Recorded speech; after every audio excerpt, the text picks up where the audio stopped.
입국이 거부되었습니다. 시애틀 공항 한 노교사의 손에서 여권이 떨어졌습니다. 단지 나이가 많다는 이유로 영어가 서툴다는 이유로 그녀는 불법 체류자로 의심받았습니다. 하지만 그 순간 25년 전의 한 편지가 미국 국무부를 움직이게 만들었습니다. 그리고 공항 전체가 멈췄습니다.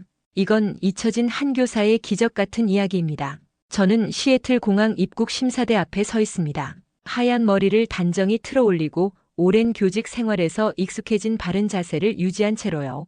제 이름은 박지영입니다. 한국에서 40년 넘게 초등학교 교사로 일하다 은퇴한 67세 여성이죠. 지금은 딸아이가 있는 시애틀로 왔습니다. 곧 태어날 제 첫 손녀를 만나기 위해서요. 목적이 뭐예요? 미국에 얼마나 머무를 계획인가요? 입국 심사관의 질문에 준비해온 영어 문장을 최대한 또박또박 말했습니다. 딸이 출산을 앞두고 있어요. 3달 정도 머물 예정입니다. 심사관의 표정이 순간 굳어졌죠.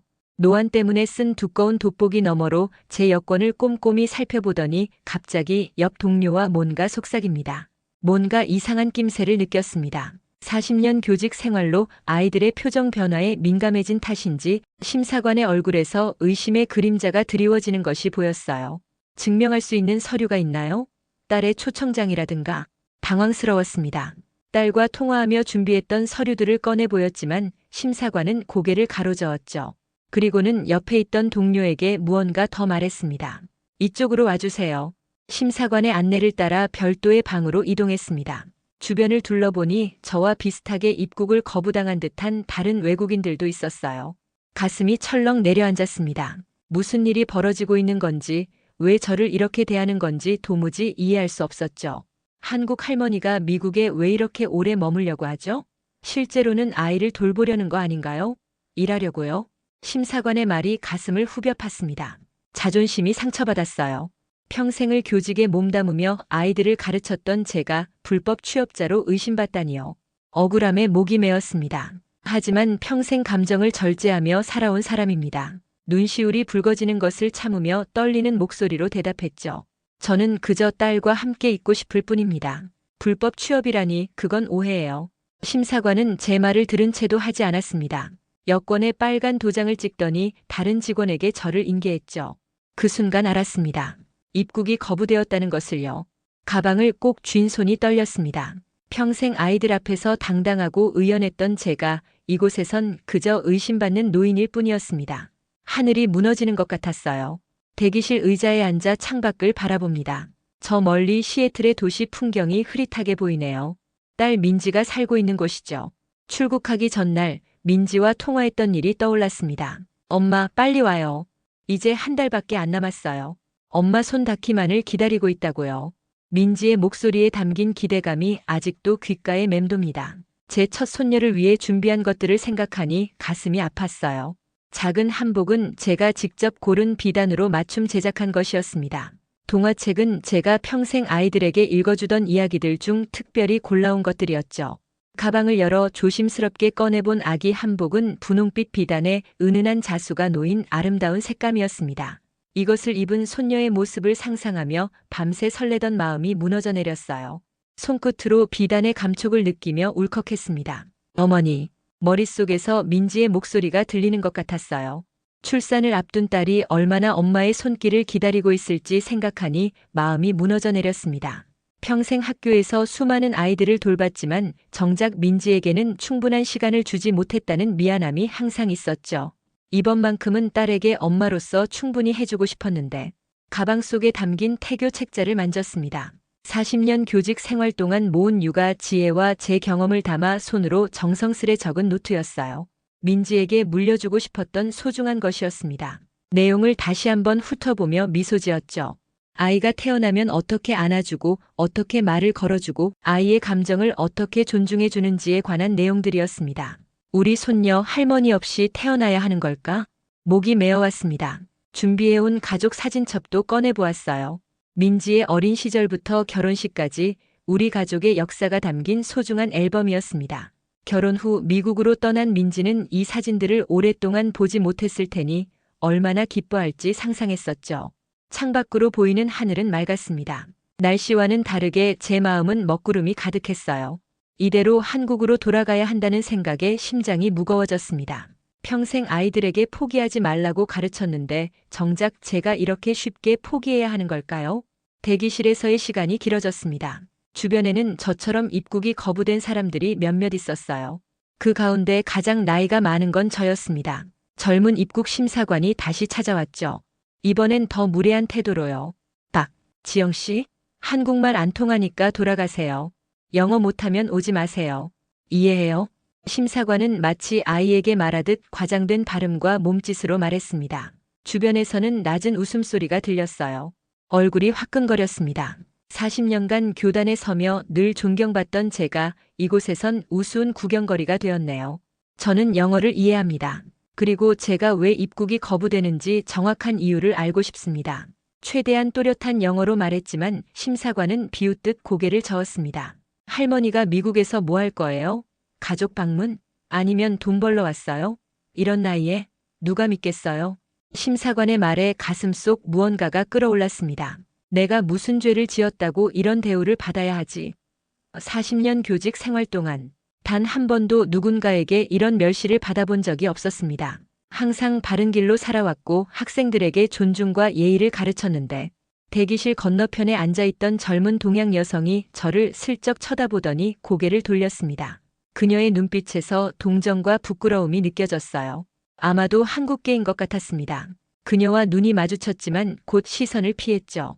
그녀도 이런 상황에서 저를 도울 수 없다는 것을 알고 있었을 겁니다. 저기 할머니, 여기 서류 좀 작성하세요. 그리고 돌아갈 비행기 티켓 예약해야 합니다. 심사관이 내민 서류를 받았습니다. 손이 떨렸지만 최대한 감정을 숨기고 펜을 들었어요.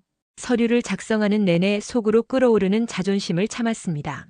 평생 교단에서 가르쳤던 자존감과 예의, 인내가 이 순간 저를 지탱해 주었어요.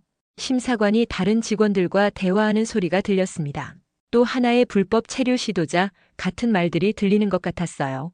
속으로 끓어오르는 분노를 참고 또 참았습니다. 교사라는 직업은 언제나 인내를 요구했고 저는 그 인내심이 몸에 밴 사람이었죠. 서류를 다 작성했을 때 문득 깨달았습니다. 이 모든 상황에서 제가 할 수 있는 일이 정말 없는 걸까요? 평생 학생들에게 어려움 앞에서 포기하지 말라고 가르쳐왔습니다. 그런데 정작 저는 어떤가요? 무력감에 잠식되어 그저 수동적으로 따르기만 하고 있었습니다. 대기실 창문 너머로 시애틀의 하늘이 보였습니다. 딸 민지가 그곳 어딘가에서 저를 기다리고 있을 텐데 눈시울이 뜨거워졌습니다. 가방 속을 뒤적이다 오래된 봉투를 발견했습니다. 처음엔 무심코 지나칠 뻔했지만 뭔가 낯익은 느낌의 봉투를 꺼냈어요. 빛바랜 흰색 봉투, 그 위에는 정성스레 적힌 영문 주소가 있었습니다. 기억이 천천히 되살아났어요. 1997년 IMF 외환위기 당시의 일이었습니다. 제가 가르치던 학교에 미국 대사관 직원의 아들이 잠시 전학 왔었죠. 제임스라는 이름의 9살 소년이었습니다. 그 아이는 한국어를 전혀 하지 못했고 낯선 환경에 적응하지 못해 힘들어했어요. 당시 영어가 유창하지 않았던 저는 그 아이를 특별히 챙겼습니다. 제임스는 어디 있지? 오늘도 숨어 있나? 쉬는 시간마다 교실 구석이나 도서관에 숨어 있던 제임스를 찾아다녔던 기억이 났습니다. 점차 그 아이와 특별한 교감을 나누게 되었죠. 영어와 한국어를 섞어가며 소통했고 방과 후에도 남아 그 아이에게 한국 문화와 언어를 가르쳤어요. 제임스의 부모님은 바쁜 외교 일정으로 아이를 제대로 돌보지 못했고 저는 자연스럽게 그 역할을 맡게 되었습니다. 선생님, 미국에 가면 보고 싶을 거예요. 제임스가 한국을 떠나기 전날 서툰 한국어로 했던 말이 생각났습니다. 그리고 그 아이가 준 이 편지. 지금까지 제가 보관하고 있었다는 사실도 신기했어요. 무의식적으로 이번 여행에 가지고 왔나 봅니다. 봉투를 열어 안에 내용물을 꺼냈습니다. 아이가 그린 그림과 서툰 필체로 쓴 영어 편지였어요. 그림 속에는 두 사람이 있었습니다. 하나는 분명 저였고 다른 하나는 제임스였겠죠. 두 사람이 손을 잡고 있었습니다. 그림 위에는 생크 유 티처 파크이라고 적혀 있었어요. 편지를 뒤집어 보니 뒷면에 메모가 있었습니다. 처음 보는 필체였어요. 아마도 제임스의 부모님이 적으신 것 같았습니다. 위급할 때는 언제든 연락하세요. 당신이 우리 아이에게 해준 일을 절대 잊지 않겠습니다. 그 아래에는 이메일 주소와 전화번호가 적혀 있었습니다. 25년도 더 지난 연락처일 텐데 아직도 유효할까요? 망설여졌습니다. 하지만 지금 제 상황이 위급하다는 것은 분명했어요. 이것이 마지막 희망이라면 시도해 볼 가치가 있지 않을까요? 대기실의 공중전화를 향해 천천히 걸어갔습니다. 전화번호를 누르려니 손이 떨렸어요. 25년 전 잠시 만났던 아이의 부모님에게 지금 와서 도움을 청한다는 것이 황당하게 느껴졌습니다. 그런데도 다른 선택지가 없었죠. 전화기를 들고 깊게 숨을 들이마셨습니다. 그리고 편지에 적힌 이제는 바랜 전화번호를 하나씩 눌렀어요. 신호음이 이어졌습니다. 아마도 연결되지 않을 것이라는 예상과 달리 전화가 걸려갔습니다. 심장이 빠르게 뛰기 시작했어요. 여보세요? 전화 너머에서 남자의 목소리가 들렸습니다. 순간 말문이 막혔어요. 무슨 말을 해야 할지, 어떻게 설명해야 할지 혼란스러웠습니다. 여보세요? 누구신가요? 다시 한번 목소리가 들렸습니다. 용기를 내어 말을 꺼냈어요. 저는 박지영이라고 합니다. 한국에서 온 교사입니다. 혹시 제임스의 부모님이신가요? 전화 너머에서 잠시 침묵이 흘렀습니다. 제 심장은 더 빠르게 뛰었어요. 어쩌면 잘못 걸린 전화일지도 모른다는 생각이 들었습니다. 박지영 선생님이세요? 정말 선생님이신가요? 남자의 목소리에 놀라움이 가득했습니다. 제 이름을 기억하는 것이 신기했어요. 네, 맞습니다. 1997년에 제임스를 가르쳤던 교사입니다. 혹시 기억하시나요? 선생님, 저는 제임스입니다. 그 제임스요. 선생님의 제자였던 그 아이예요. 순간 숨이 멎는 것 같았습니다. 그 작은 소년이 이제는 어엿한 성인이 되어 있었군요. 목소리에서 어른이 된 모습이 그려졌습니다. 제임스, 정말 너무 오랜만이구나. 이렇게 연락이 닿다니. 감격의 목소리가 떨렸습니다. 25년이라는 세월이 한순간 무너진 것 같았어요. 선생님, 이 이름 제가 잊을 리가 없죠. 선생님은 제 인생을 바꾼 분입니다. 지금 어디 계신 거예요? 무슨 일이 있으신가요? 제임스의 다급한 목소리에서 진심 어린 걱정이 느껴졌습니다. 망설이다가 현재 상황을 설명했어요. 사실 지금 시애틀 공항에 있어. 딸아이가 출산을 앞두고 있어서 방문하러 왔는데 입국이 거부되었어. 아마 내 나이 때문인 것 같아. 불법 취업 의심이라나. 전화 너머로 제임스의 숨소리가 들렸습니다. 그리고 곧 그의 말이 이어졌죠. 선생님, 지금 어느 터미널에 계세요?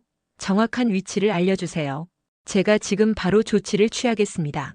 그의 어조가 갑자기 공식적으로 바뀌었습니다. 마치 중요한 업무를 처리하는 것 같은 느낌이었어요. 제임스, 넌 지금 뭐하고 있니?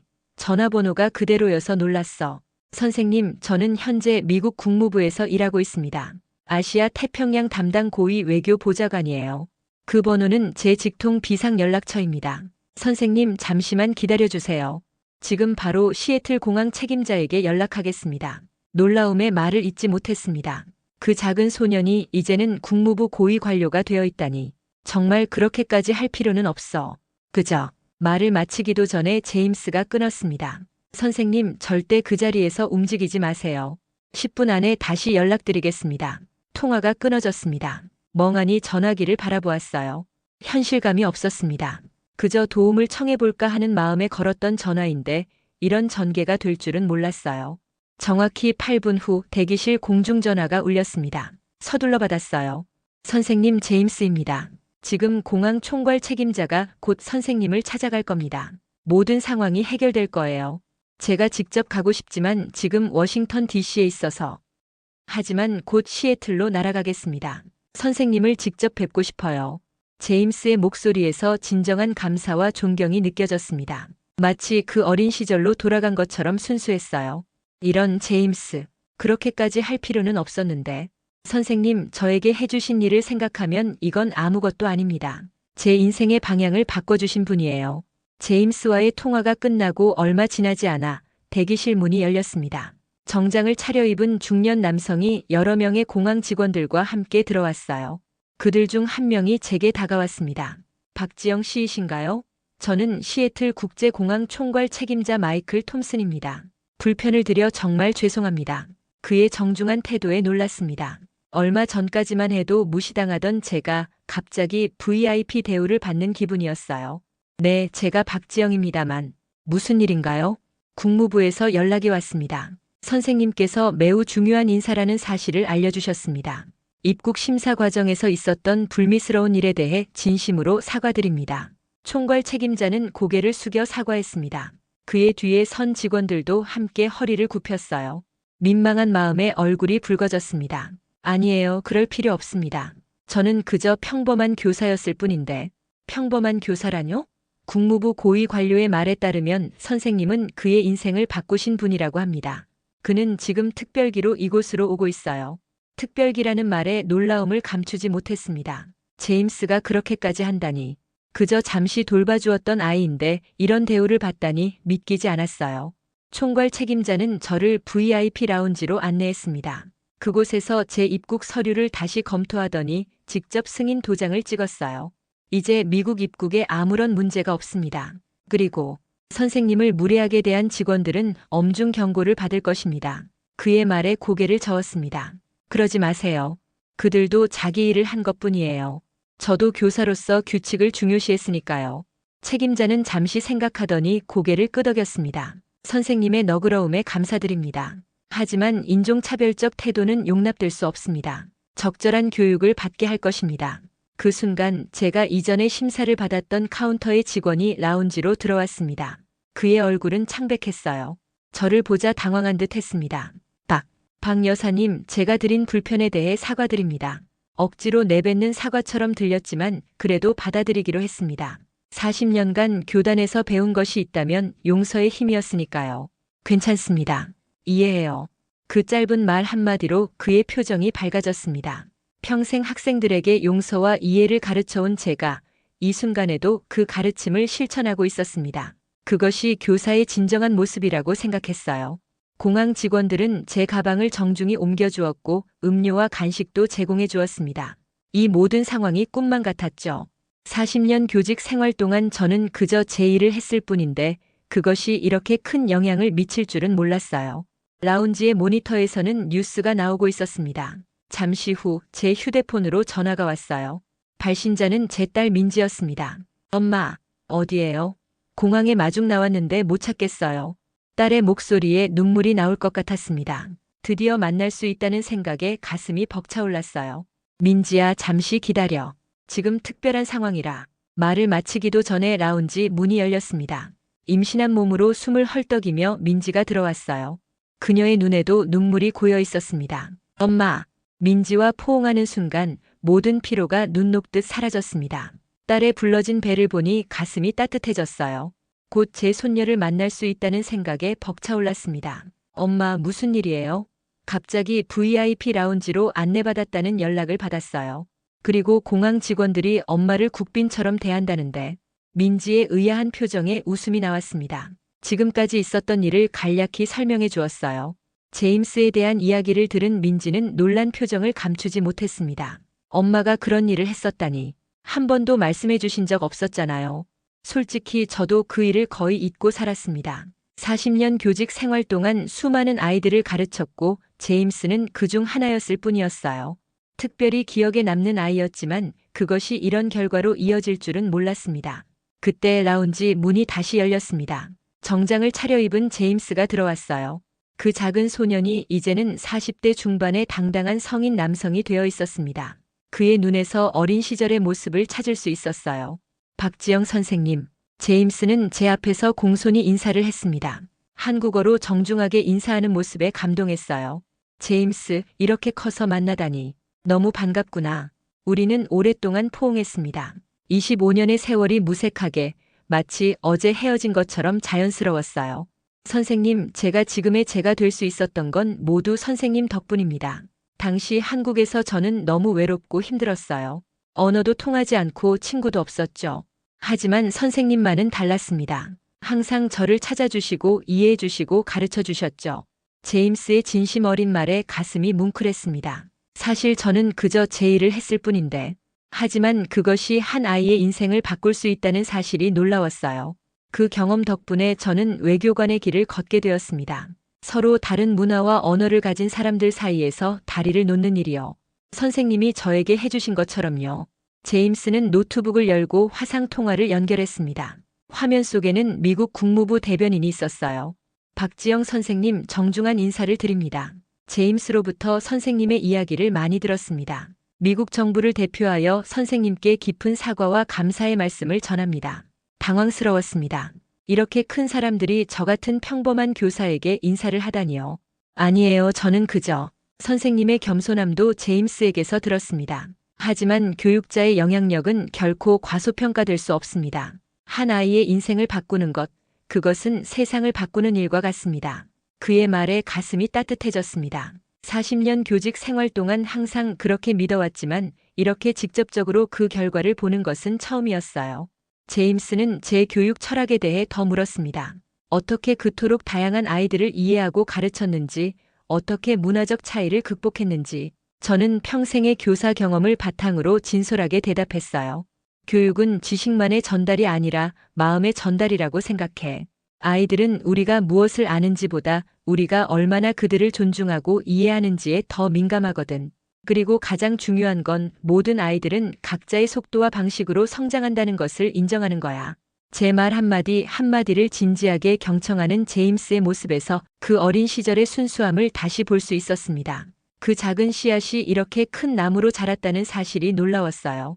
시애틀에 도착한 지 3일 후 민지가 출산했습니다. 작고 예쁜 여자아이였어요. 아기를 처음 안았을 때 40년간 교단에서 느껴온 모든 감정이 한꺼번에 밀려왔습니다. 이 작은 생명이 앞으로 어떤 인생을 살아갈지, 어떤 사람들을 만나고 어떤 영향을 주고받을지 생각하니 가슴이 벅차올랐어요. 우리 손녀 할머니가 많이 사랑한다. 아기의 작은 손가락이 제 손가락을 꼭 붙잡았습니다. 그 순간 모든 것이 완벽하게 느껴졌어요. 입국 거부부터 시작된 모든 일들이 이 작은 기적으로 이어진 것 같았습니다. 그 사이 제 이야기는 미국 전역에 퍼져나갔습니다. 제임스가 저에 대한 특별 인터뷰를 했고 그것이 주요 언론사에 보도되었어요. 한국의 교육자에게 미국이 감사하다는 헤드라인과 함께 교육의 중요성과 교사의 영향력에 대한 이야기가 전해졌습니다. SNS에서는 해시태그 THANKYOUTEACHERPARK가 트렌드가 되었고 많은 사람들이 자신의 인생에 영향을 준 교사들에 대한 이야기를 공유하기 시작했어요. 작은 파동이 큰 물결이 되어 교육과 교사에 대한 인식을 변화시키는 계기가 되었습니다. 민지의 집에서 휴식을 취하며 손녀를 돌보던 어느 날 초인종이 울렸습니다. 문을 열자 제임스가 서 있었어요. 그의 손에는 특별한 초대장이 들려 있었습니다. 선생님, 백악관에서 교육 컨퍼런스가 열립니다. 선생님을 명예 게스트로 초대하고 싶어요. 선생님의 교육 철학과 경험을 미국 교육자들과 나눠주셨으면 합니다. 놀라움의 말을 잇지 못했습니다. 한국의 평범한 초등학교 교사였던 제가 어떻게 이런 자리에 초대받을 수 있을까요? 하지만 제임스의 진지한 표정을 보니 이것이 현실임을 깨달았어요. 제임스야, 나는 그저 평범한 교사였을 뿐이야. 특별한 방법이나 기술이 있었던 것도 아니고. 선생님, 그게 바로 중요한 점입니다. 선생님은 특별한 기술보다 진심으로 아이들을 대하셨어요. 그 마음이 저를 바꿨고 그것이 세상을 바꿀 수 있다는 것을 보여주신 겁니다. 제임스의 말에 깊이 공감했습니다. 40년간 수많은 교육 방법론과 기술들이 유행했다 사라졌지만 가장 중요한 것은 언제나 아이들을 향한 진심이었어요. 컨퍼런스 날 수많은 교육자들 앞에서 제 이야기를 나누었습니다. 특별한 기술이나 혁신적인 방법론이 아닌 아이 하나하나를 존중하고 그들의 가능성을 믿는 것의 중요성에 대해 말했어요. 제 강연이 끝난 후 참석자들의 기립박수가 이어졌습니다.